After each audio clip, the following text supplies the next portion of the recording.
The best investment for you and the best investment for me Really different. is different. But pag sinabi natin intelligence, it's not about how much knowledge you have. Boils down to one simple truth, no? Many of us are really not willing to learn. It's not about where did you invest, but rather it's how. I was Yeah. broke, bro, for so many years. If you really want to get ahead and you want to build a nation, you need to build a nation of people who don't depend so much on welfare. Yeah. Kasi pag dependent on welfare, if the government wants to control you, they will control you. Yeah. Well, pag sinabi natin intelligence, it's not about how much knowledge you have. The question is, how much knowledge do you want? And how much knowledge that you can admit na hindi mo alam. Exactly. And then, next is, how much of that... Accountability pa. Yes, Accountability oo. And na then, naman to. talking about accountability, how much of that knowledge do you actually apply? Yeah. Kasi merong sasabi sa akin, mas maganda mag-invest dito. Alam mo yung sinasabi ko sa comments? I just tell them, galing! Good. Good. Good for Nag-invest you. ka na ba doon? Tapos, walang sagot. Kasi Yeah, most likely, Yeah. sinasabi lang nila, pero hindi naman ginagawa. Yeah. I think people do that to make themselves feel good na, okay, I know something. Yeah. You know, like if you're in a social situation, no, you will tend to meet people na laging may opinion. Yeah. You know, it's all about him giving his knowledge, or you know, Yeah. you have this meron silang parang front na, okay, I know this, you know, it doesn't matter whether it's right or wrong, basta ako yung nagsabi, Yeah. tama ako. So I think that's tama ka nga no, that nasa culture natin mga Pilipino yung ganon. Yeah. It boils down to one simple truth, no. Many of us are really not willing to learn and True. Yeah. execute. Yes. And kaya ang laki ng disparity ng mayayaman at mahihirap sa Pilipinas. Ang konti nasa gitna, pero it's an either or. Either squammy ka or mayaman ka. Yeah. Either hindi nga siya salaried versus builder. No. It's Yeah. walang ginagawa versus someone who's doing a lot Yeah. of things. And again, I say Yeah. that because not because we want to parang shoot down people who are not doing well in life. I mean, I was Yeah. broke, bro, for so many years. I mean, I did not have rich parents. I did not have wala nga akong college degree. When I got married, I was like, I was convinced that I'm gonna ruin my wife's life because I'm being so selfish. And I actually thought a few times to parang cancel the engagement because I was like, I'm just gonna make this person's life worse kasi wala akong pera, I don't have network, but I'm so grateful kasi there were people in my life who challenged me and said, kaya mo yan. So I mean, again, because people might listen to content like this and say, yan naman kayo, parang masyadong privilege. Ang dali niyong Oo. sabihin yan kasi sa Singapore ka nakatira. Yeah. Pagdaanan mo kaya yung buhay ko dito. Yeah. Ayun yung sasabihin. Yeah, but the thing is, bro, I grew up, sinabi Yeah. ko sa'yo last night, di ba? My apartment was the size of a shoe. Size of a shoebox. I mean, not literally, but it was leaking. Ito, literally, bro, it was leaking in 7 different places. Marami akong pots and pans. Hindi kasi marunong ako magluto. I had a lot of pots and pans because it had to catch the rainwater or else my house would flood. And I mean, if I had just allowed myself to fall into the thinking na, kasi mahirap lang ako, ito lang kaya ko, itong mga mayaman, sinasabi nila na mindset lang yung kailangan baguhin. If I allowed myself to absorb that, I would not have, I mean, I look at this, no, and I'm like, hindi nang mangyayari to. Yeah. I mean, this would have not, while we were here, I came in a bit early. I just sat down on that corner for 10 minutes and said, grabe, how did this happen? You know what, bro? Yeah. I-challenge natin itong itong idea na to. Yes, ganyan ang mindset natin mga Pinoy. But would it be because gatekeep tayo? Like there's some forces that's stopping us from gaining these knowledge, information na nakukuha ng mga tao sa ibang bansa. Yeah. Diba? What do you think? Definitely. I mean, we're highly gatekeep. Maybe not. Sometimes it might be because I'm very deep in the financial literacy education space din sa Pinas, no? With my work with Chinky and helping other people. We've tried to propose with the government na gawin natin to. And usually it's either ayaw nila ng trabaho and they really don't care about the Filipino people, or alam mo yung parang, ay baka kung malalaman nila to, na pwede silang mag-invest sa labas, baka hindi na sila mag-invest sa Pilipinas. Mga ganon, di ba? So it's, yeah, I mean, it is gatekeeping in a sense na parang, you know, we're robbing people of a global opportunity. Yeah. Parang, and we're weaponizing patriotism.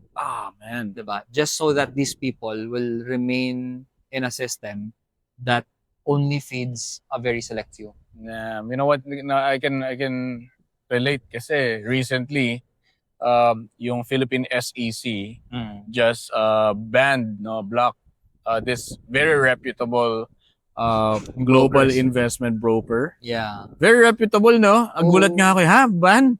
But this is so reputable. It's well used. Yeah. And crypto exchanges, no? Yeah. Kaya sa Pilipinas, Binance, bro, was banned. yeah. I pulled out right away because like these guys are serious. Yeah, but these are legit may mga brokers na legit eh. Oh yeah, of course. I met CZ. Yeah. He's not, you know, I mean, he's okay. I mean, he wants to help people. Ayun yung nakakalungkot sa atin na pag merong opportunity pinupull out, no.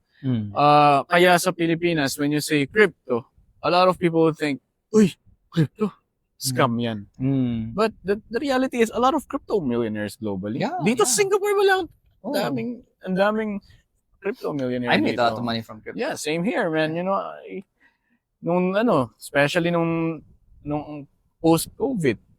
Imagine mo na lang kung magkano kinita ng mga nag-ano sa crypto. Yeah. But the problem is, yes, kunwari, nasa Pilipinas ka at may knowledge ka about that. Ang hirap pumasok. Yeah. No? Kasi kunwari nagpasok ko na ng pera, tapos yung government o yung forces na nag-gatekeep declares na banned yan. Minsan matatrap yung pera mo dun sa loob. Yep. Minsan yung pera mo hindi mo ma-liquidate, which is a really big problem. But yeah, I think there's a to kind of expand on that a bit, bro. No?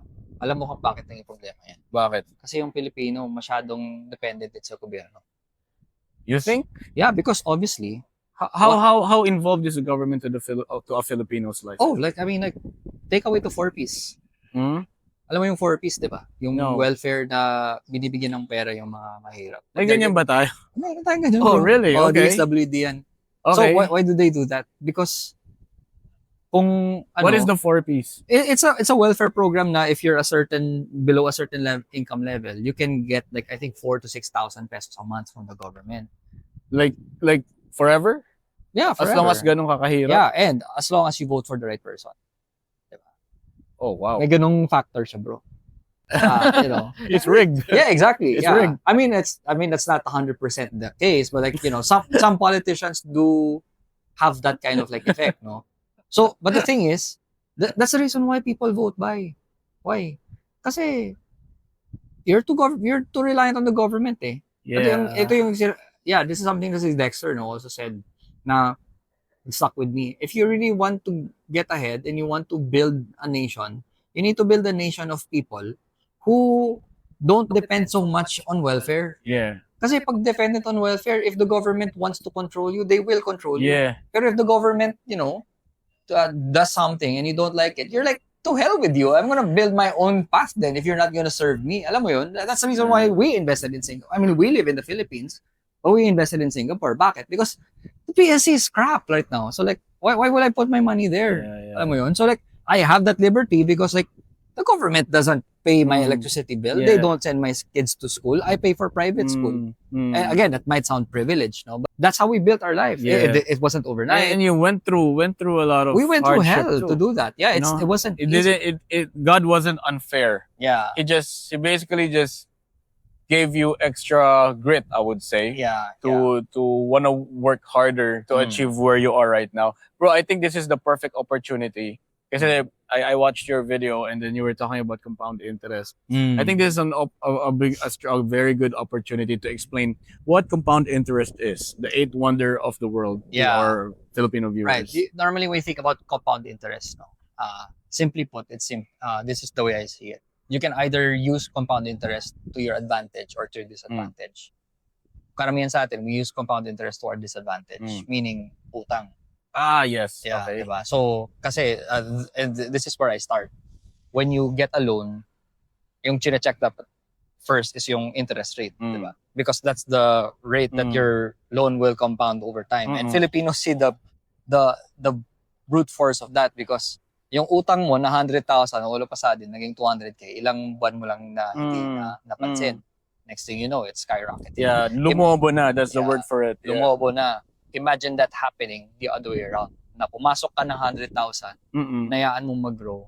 That's compound interest working to your So in essence, compound interest is like this. Ito yung pera mo, no?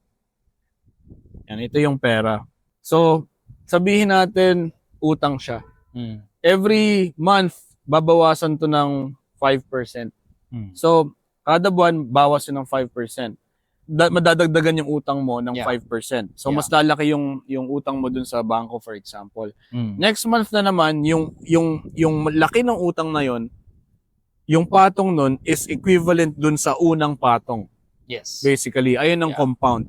Now, kung on a positive side of things, compound interest can also work well for you through investing. Yeah. So, kunwari, yung nabanggit mo nga sa video mo, ano yung calculation mo? 10% per annum, di ba? Yeah, 10% 10% per annum. So, kung meron kang 100 pesos, yun na lang.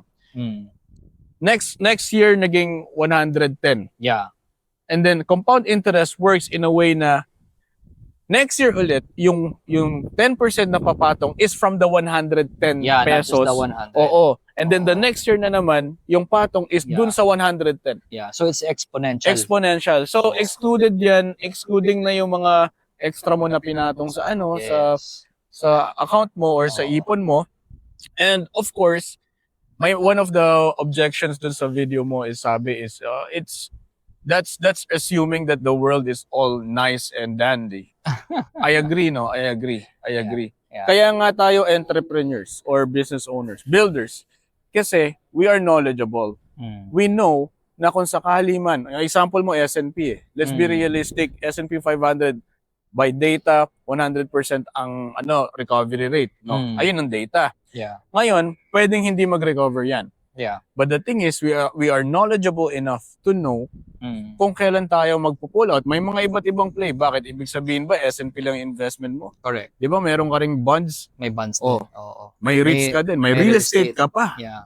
May business ka pa. Yeah. Yeah. So, the point here is, it's not about where did you invest, but rather, it's how. Yes. Yeah. And what are you gonna do just in case? Ano yung plan B mo? You know, hindi siya set and forget. Yeah. No, don't treat it as set and forget because the world changes. The past 5 years. Okay, 5 years ago, sikat na ba yung nag-chat GPT? Di ba parang hindi pa? Hindi masyado. Recently lang. Noong 2020, anong sector yung umusbong? Healthcare, di ba? Ngayon, nasa ng healthcare sector ngayon? Stagnant. Ano yung umusbong ngayon? Technology. Ngayong may gera.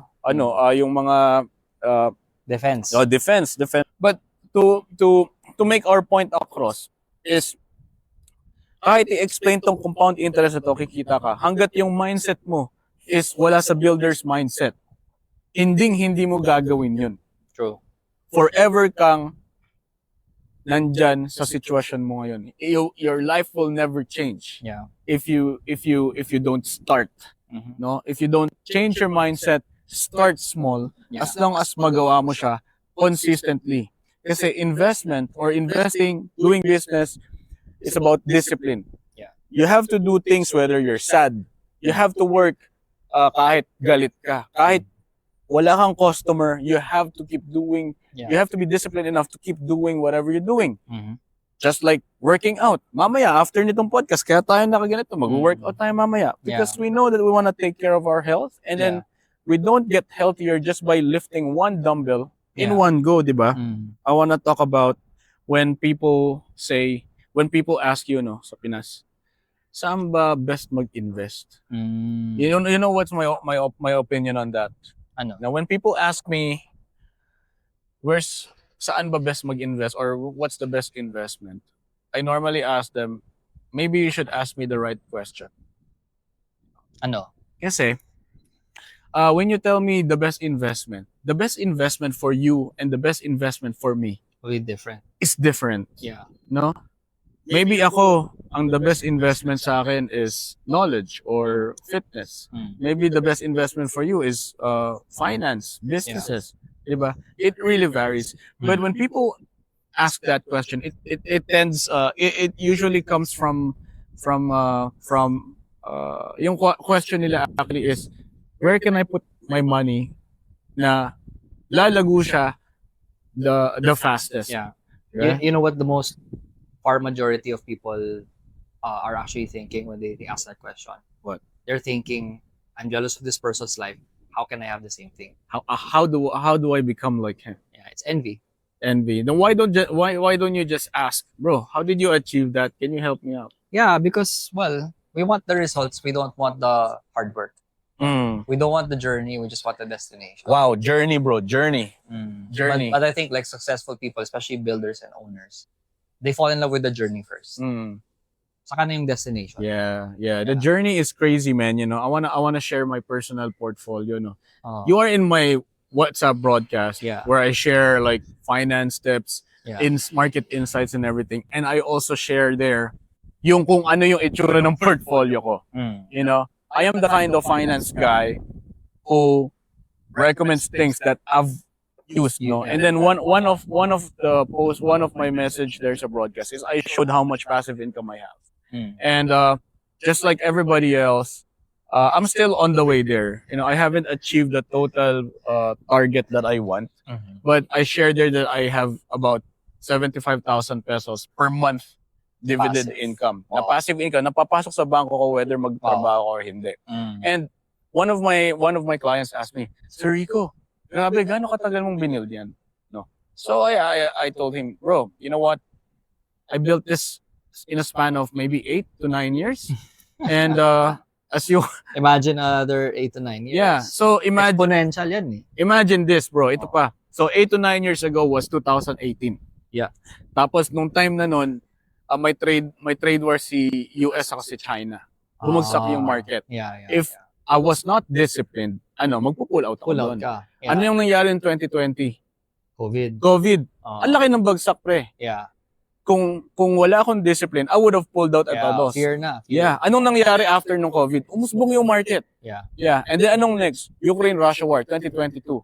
8 months nabagsak ang market. 8 months, ha? During that time, I have a lot of clients na nag-pull out. Sir, parang hindi na ata to mag-work out kasi 8 months na bagsak yung market. So sabi ko, guys, kaya nga tayo nagma-monthly kasi dollar cost averaging. Slowly deploy habang bumabagsak yung market para pag umano na, anyway, yung assets na naka-invest ka are assets that are proven to tend to go up, no?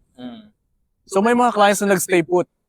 May mga clients na investor na exit. No, nagdagdag pa. Okay. Yes. Yeah. Kasi they have that entrepreneurial mindset. Right. And then opportunity to. Yeah. And then what's next? Nung tariff ni Trump last year. And ngayon, tariff, doon ako pumasok. Yes, doon ka pumasok sa tariff yan. Doon pumasok ka nung tariff. This year, nandyan yung gera. This is not a financial advice, no? But pagbagsak ang market, people should see it in a way na parang nagka-sale sa department store. Pag nag-sale yung department store, bakit nagtatakbo ka, mamimili ka? Kasi cheap yung bagay. Why not? Tumakbo ka sa investments. Kasi cheap yung price. Correct. Yeah. No? Mindset shift na naman, bro, ang kailangan. Yeah, it mindset is. Shift na naman. I'll probably even challenge that, bro, no? It's not yes, mindset shift in a sense, pero hindi siya yung parang total mindset shift. Kasi, ganun na yung mindset mo sa liabilities. Yeah. Bili ka ng washing machine, 30% off, wala kang problema. Tapos yung washing machine, 20,000 yung value nun. Ngayon, next year, 10,000 na lang. Why can't you think the same way about your investments? Yun, tumataas. Tama. Applicable din siya sa business, bro. You know, you mentioned that you went through a lot of shit. A lot of bad times in your business. Imagine nag-stop ka. Ayoko na. Balik na lang ako sa pagiging empleyado. Right. Do you think you'd be where you are right now? No, bro. No. It's the mindset na naman. Ayun talaga mindset. So don't ask us how to make money. Yeah. Maybe you should ask us, how do I change my mindset? You know? It's all about that. And discipline and control. You must have self-mastery. You know, hindi lang sa pagkain, hindi lang sa actually, bro, lahat ng aspect ng buhay mo. Yeah. You have to have that self-mastery, discipline, True. consistency especially, Mm. you know, and I think that this is something that Filipinos worldwide should learn. Yeah. You know, True. Yeah. before we end this podcast, no bro, this episode, is there anything that you would like to tell our viewers, you know, that they can reflect on when they're home? Yeah, I think the most important thing that I might wanna use as a way to end on high note is like what you said. It's like it's not just actually sa pera eh. It's Mm. every aspect of your life. Mm. I believe there's just a framework that I follow. It's from one of my coaches. Mm. Yung tinuturo is SRPF. Okay. So what does that stand for? Spiritual, relational, physical, financial. Mm. The finances is just the foundation actually. Mm. That gives you a better spiritual life because let's not forget Jesus talked about money more Yes. than ano. And it's not always just about having more money. It's Mm. about using your money for the right reasons. Abundance, no abundance. Correct. And Yeah. then using it to help other people, Yeah. to give other people a better life, using it to in a glorifying way, hindi yung masama, 'di ba? Hindi yung illegal, 'di ba? And then also relationships because why do you want more money so that you can give your family a better future? Mm. So you can enjoy your marriage, 'di ba? Pwede kayong mag-vacation ni Mrs. and or ni Mr. Like really invest time. Date nights, why do it once a week? Kami ng Mrs. ko, we try to do multiple times a week. And then physical. You use your money to invest in your health. No, have a better diet. Eating the right food, wag fast food lagi kasi naka-budget ka. Sometimes you might start there, but aspire towards kakain ako ng malinis na pagkain, I can work out, we're gonna work out after this, diba? And all of those aspects, they work together. And tama ka, it's really a mindset shift. Hindi pwede yung parang I'll fix this part and I'll fix that part. Kasi ganun bro, disponeering yan. Yeah. It's just a band-aid solution. It will be a never-ending cycle. Yeah, but what you need to do is you need to really have a transformation. It's really an inside-out transformation where you start within yourself and ask the question, ano yung pwede kong baguhin in my own self instead of trying to change the world around me? Because newsflash, you cannot change your circumstance. You cannot control. Yeah, you can't change. You can't control when the sun's gonna come. Yeah, ayun, kanina pa to eh. Oh, kanina pa to eh. Ang kulit eh, di ba? So you can't control that, but what you can control is tuloy natin yung shoot. Lang. Sayang, di ba? Tuloy. It's you can control yourself. Yeah. And so if you have that self-mastery and you can control your own reaction to circumstances, market shifts, business drops, whatever that may be, I don't think it's possible. I think it's highly impossible for you to fall short in life. To be successful. Yeah, and if you have that kind of mindset, you're highly likely, again, I believe it really, no, na parang, I would probably even say, I'm 100% sure na you're really gonna get ahead in life. Wow, that's very inspiring, pare. Yeah. And I really do believe that Filipinos should watch our channel. Yep. You know, you can go to YouTube. You can find me Rico Desengano. We have Workaholic. Yeah. We have Kiko Mabilog, his main ano. Yeah. And the first step, the Global Pinoy, ang dami nating project, bro. Oh. You know, and our a little bit about us, no. It's a really interesting tandem, you know. Me and Patrick and some of our other friends like Dexter, you know, Kuya Carl, and we all have ang goal natin is to really give value to knowledge, information that is gatekeep to many Filipinos. And there's only one thing that we hope, you know, that watch the videos fully, because I really believe that this carries a lot of value that will improve your lives in the future. Yep. Thank you. Thank you. Yes.